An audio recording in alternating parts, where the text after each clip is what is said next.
जय हिंद दोस्तों, नमस्कार। बात कर लेते हैं आज के दिन भर की सारी बड़ी खबरों की, जहां सबसे पहले आपको बताएंगे पीओके में लश्कर कमांडर की मौत को लेकर सबसे बड़ी खबर दोस्तों। वहीं पीओके में लश्कर के कमांडर अबू मूसा ने उगला जहर, हिंदुओं का गला काटने की दे दी बहुत बड़ी धमकी। कह दिया पीओके से कि हिंदुओं का गला काटने से मिलेगी आजादी। वहीं पाकिस्तान में भारत के खिलाफ हमले का एक और नया प्लान दोस्तों। मसूद अजहर के होम टाउन में जैश लश्कर की सीक्रेट मीटिंग। बताएंगे अब कौन सी नई चाल चलने वाले हैं ये आतंकवादी। तो वहीं दोस्तों इधर भारत के आर्मी चीफ ने भरी हुंकार, तो उधर हड़बड़ाए मुनीर ने बुला ली इमरजेंसी बैठक। दोस्तों बताएंगे पाकिस्तान को आखिर किस बात का है डर। तो वहीं अमेरिका ईरान की लड़ाई में फंस गया पाकिस्तान, 3 संकटों ने घेर लिया दोस्तों। क्या ईरान पर अमेरिका हमला करेगा तो एयरबेस देगा पाकिस्तान। आसिफ मुनीर ने आपातकालीन बैठक में किया बहुत बड़ा घोषणा दोस्तों। मुश्किल में फंस गया शहबाज शरीफ। आज एक से एक बेहतरीन खबर आपको बताएंगे दोस्तों। बस आप हमेशा की तरह वीडियो के लास्ट तक बने रहेगा। और खबरों में आगे बढ़ने से पहले अपने देश भारत के संप्रभुता अखंडता का पुरजोर समर्थन करते और मानते हैं कि भारत आने वाले कुछ ही सालों में दोस्तों सुपर पावर देश बन जाएगा। तो वीडियो को लाइक करके, चैनल को सब्सक्राइब करके, बेल आइकन दबा के कमेंट में जय हिंद अवश्य कहिएगा। बात करते हैं पहली सबसे बड़ी खबर की, जहां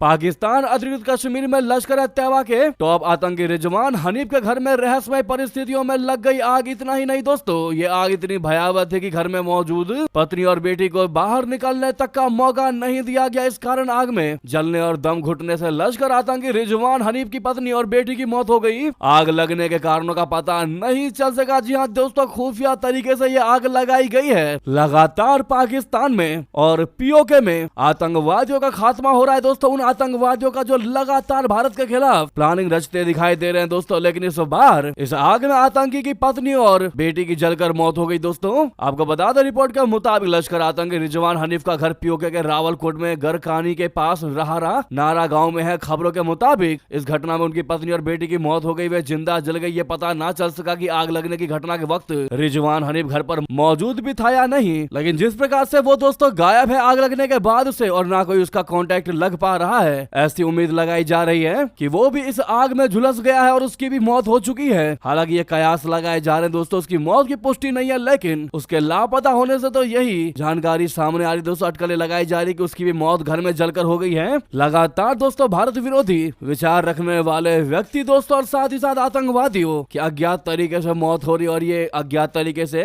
इनकी मौत की खबर आज से नहीं लगातार पाकिस्तान से आती रहती है। ऐसे में क्या लगता है दोस्तों आपको, किन ने इनको मरवाया होगा? आपकी जो भी राय हो जरूर कमेंट कीजिएगा। लेकिन भारत के लिए बहुत अच्छी खबर है दोस्तों। साथ ही साथ आपको बता दें, इतना ही नहीं, वहीं दूसरी तरफ पीओके में लश्कर के कमांडर अबू मूसा ने उगला जहर। आतंकियों की मौत से और ऑपरेशन सिंदूर से बौखलाते ये आतंकवादियों ने हिंदुओं का गला काटने तक की बहुत बड़ी धमकी दे दी दोस्तों। कह दिया हिंदुओं का गला काटने से आजादी मिलेगी।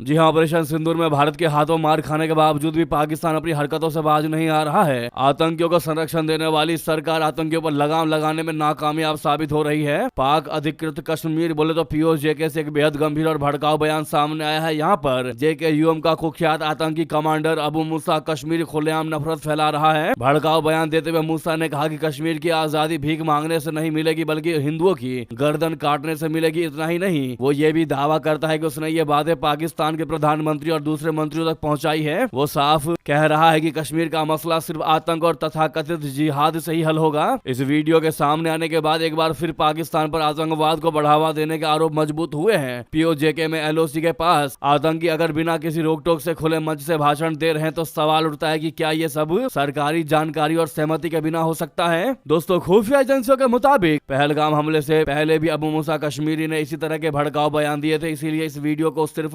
बयान नहीं बल्कि किसी बड़ी आतंकी साजिश के संकेत के तौर पर देखा जा रहा है। भारतीय सुरक्षा और खुफिया एजेंसियों ने इस वीडियो को गंभीरता से लिया है। इसकी लोकेशन, तकनीकी जांच और नेटवर्क की पड़ताल शुरू कर दी गई है। माना यह जा रहा है कि ऐसे भाषणों का मकसद युवाओं को कट्टरपंथ की ओर धकेलना और सीमा पार आतंकवाद को फिर से हवा देना है। पाकिस्तानी सरकार और मुनीर की वो पकड़ से दूर है दोस्तों। वहीं आपको बता दें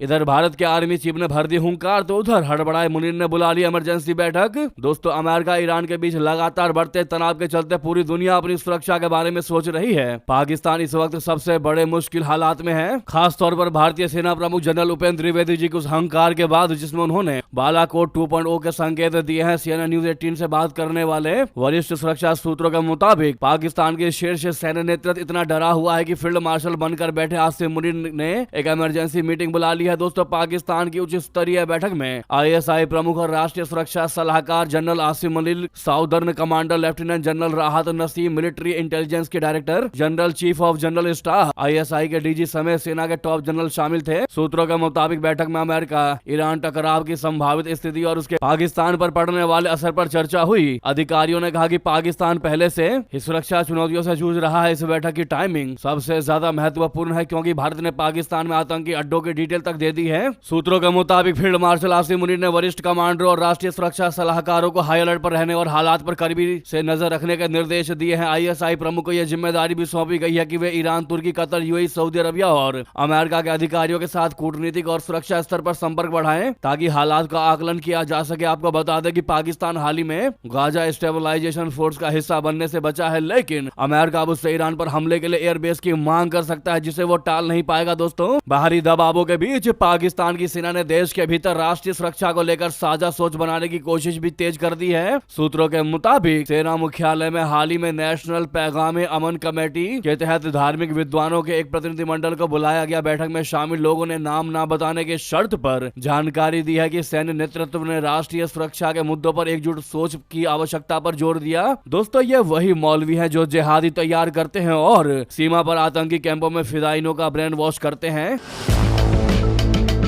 भारतीय सेना प्रमुख की धमकी के बाद पाकिस्तान यूं खौफ में है कि वो सेना के साथ साथ मौलवियों और आतंकियों तक को भी एक्टिव कर रहा है। दोस्तों बैठक में पाकिस्तान ईरान सीमा को लेकर खास चिंता जताई गई है। अधिकारियों ने चेतावनी दी कि पाकिस्तान एक और अस्थिर सीमा का जोखिम नहीं उठा सकता, वो भी ऐसे वक्त में जब अफगानिस्तान के साथ डूरंड लाइन पहले से ही तनावपूर्ण और असुरक्षित बनी हुई है। सूत्रों के मुताबिक बड़ी चिंता ये भी है कि अगर अमेरिका ईरान पर हमला करता है तो पाकिस्तान से अपने हवाई क्षेत्र या सैन्य ठिकानों के इस्तेमाल की मांग कर सकता है। ऐसा कोई भी अनुरोध पाकिस्तान के लिए घरेलू और क्षेत्रीय दोनों स्तरों पर बेहद संवेदनशील और मुश्किल स्थिति पैदा कर सकता है। बता दें सेना नेतृत्व ने अमेरिका के साथ पाकिस्तान के करीबी रणनीतिक रिश्तों पर भी चर्चा की, खासकर डोनाल्ड ट्रंप प्रशासन के संदर्भ में इस रिश्ते से पैदा होने वाले संभावित जोखिमों पर विचार किया गया। खुफिया रिपोर्टों के आधार पर बैठक में आंतरिक हालात पर भी चिंता जताई गई। पाकिस्तान में शिया आबादी काफी बड़ी है जो कुल जनसंख्या का लगभग 30% मानी जाती है। ये ईरान के प्रति सहानुभूति रखते हैं और अमेरिका इजराइल के खिलाफ हैं। अधिकारियों का आशंका है कि ईरान पर किसी भी हमले या वहां सत्ता परिवर्तन की स्थिति में पाकिस्तान में बड़े पैमाने पर विरोध प्रदर्शन हो सकते हैं। इसके अलावा पाकिस्तान ईरान सीमा पर शरणार्थियों की आवाजाही बढ़ने का खतरा भी जताया गया। दोस्तों यानी कि ऐसा माना जा रहा है कि अमेरिका ईरान की लड़ाई में पाकिस्तान फंस चुका है और मुनीर की वजह से शहबाज शरीफ भी टेंशन में आ गए हैं। दोस्तों जो हमने आपको बताया सबसे बड़ा सवाल यही है कि क्या पाकिस्तान अमेरिका को अपने एयरबेस देने के लिए मजबूर होगा। सूत्रों ने CNN न्यूज 18 को बताया है कि एक बड़ी चिंता इस बात की संभावना है कि ईरान पर हमले की स्थिति में वॉशिंगटन पाकिस्तानी हवाई क्षेत्र या मिलिट्री बेस तक पहुंच मांग सकता है। अगर अमेरिका दोस्तों ऐसी मांग करता है तो यह इस्लामाबाद को मुश्किल स्थिति में फंसा सकता है। इन बातों के अलावा पाकिस्तान को डर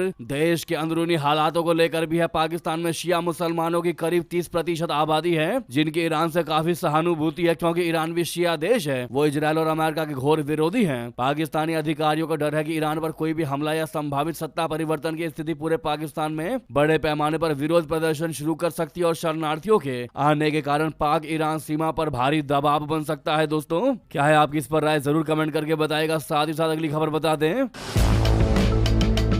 बांग्लादेश में 12 फरवरी को होकर रहेगा चुनाव, मोहम्मद यूनुस ने दिलाया भरोसा। अवामी लीग के चुनाव पर सादली यूनुस ने चुप्पी। दोस्तों बांग्लादेश की अंतरिम सरकार के मुख्य सलाहकार मोहम्मद यूनुस ने भरोसा दिलाया है कि 12 फरवरी को हर हाल में देश में चुनाव होगा। मोहम्मद यूनुस की तरफ से जारी बयान में कहा गया है कि 12 फरवरी को हर हाल में चुनाव होगा ही होगा, ना एक दिन पहले और ना एक दिन बाद। चीफ एडवाइजर मोहम्मद यूनुस ने ये बातें उस वक्त कही जब अमेरिका के 2 पूर्व सीनियर डिप्लोमेट अल्बर्ट गोम्बिस और मॉर्ज टेन ने मंगलवार देर रात ढाका में state state guest house Jamuna में उनसे मुलाकात की। इन दोनों ने डोनाल्ड ट्रंप के पहले प्रशासन के दौरान काम किया था। मोहम्मद यूनुस ने कहा कि चुनावों को लेकर फेक न्यूज और जानबूझकर भ्रम फैलाने की बाढ़ आ गई है, लेकिन उन्होंने आश्वस्त करते हुए कहा कि अंतरिम सरकार 12 फरवरी को चुनाव कराने और नतीजे घोषित होने के बाद लोकतांत्रिक रूप से चुनी गई सरकार को सत्ता सौंपने के अपने इरादे और वादे पर कायम है। मोहम्मद यूनुस ने कहा कि कोई भी कहे, कोई कुछ भी कहे, चुनाव 12 फरवरी को ही होंगे, ना एक दिन पहले ना एक दिन बाद। उन्होंने आगे कहा कि मतदान आजाद, निष्पक्ष और शांतिपूर्ण होगी और एक त्योहार जैसे माहौल में होगी। ऐसे में सवाल यह है दोस्तों कि जब मोहम्मद यूनुस ये कह रहे हैं कि चुनाव जो है वो निष्पक्ष होगा, लोकतांत्रिक तरीके से होगा, तो फिर शेख हसीना की पार्टी अवामी लीग पर क्यों बैन लगाया गया, ये सबसे बड़ा सवाल है। अगर आप भी मानते लोकतांत्रिक तरीके से चुनाव तभी होगा जब हर पार्टी को इजाजत दी जाएगी, चुनाव लड़ने का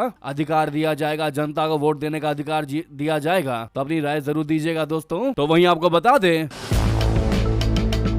राफेल को लेकर भारत की सबसे बड़ी डील, लाखों करोड़ों का सौदा। मेक इन इंडिया के तहत देश में भी बनेंगे जेट विमान। दोस्तों, वैश्विक स्तर पर लगातार बढ़ती चुनौती के बीच भारत अपनी सुरक्षा लगातार मजबूत करने में लगा है। भारत और फ्रांस के बीच राफेल लड़ाकू विमानों को लेकर एक बहुत बड़ा समझौता होने जा रहा है। सूत्रों के मुताबिक ये डील अगले महीने फरवरी के बीच में फाइनल हो सकती है। इसमें राफेल के सबसे आधुनिक वर्जन F4 और F5 शामिल होंगे। सूत्रों के मुताबिक फ्रांस के राष्ट्रपति इमैनुअल मैक्रोन के अगले महीने होने वाले भारत दौरे के दौरान दोनों देश इस समझौते पर हस्ताक्षर करेंगे। इस डील के तहत भारत 114 राफेल लड़ाकू विमान खरीदेगा और ये अब तक राफेल विमानों की सबसे बड़ी डील होगी। दोस्तों, बता दें, दोनों देशों के बीच इस बड़े रक्षा समझौते में राफेल विमानों का कुछ हिस्सा भारत में बनाया जाएगा, जिससे मेक इन इंडिया अभियान को बढ़ावा मिलेगा। साथ ही देश भर में रोजगार के मौके भी बढ़ेंगे। रक्षा मंत्रालय से जुड़े सूत्रों के मुताबिक इस डील की कुल लागत करीब 3,25,000 करोड़ रुपए बताई जा रही है। इस समझौते के तहत 18 राफेल विमान सीधे उड़ान योग्य यानी फ्लाई वे कंडीशन में भारत को मिलेंगे, जबकि शेष विमानों का निर्माण भारत में ही किया जाएगा और इसमें करीब 60% तक स्वदेशी सामग्री इस्तेमाल की जाएगी।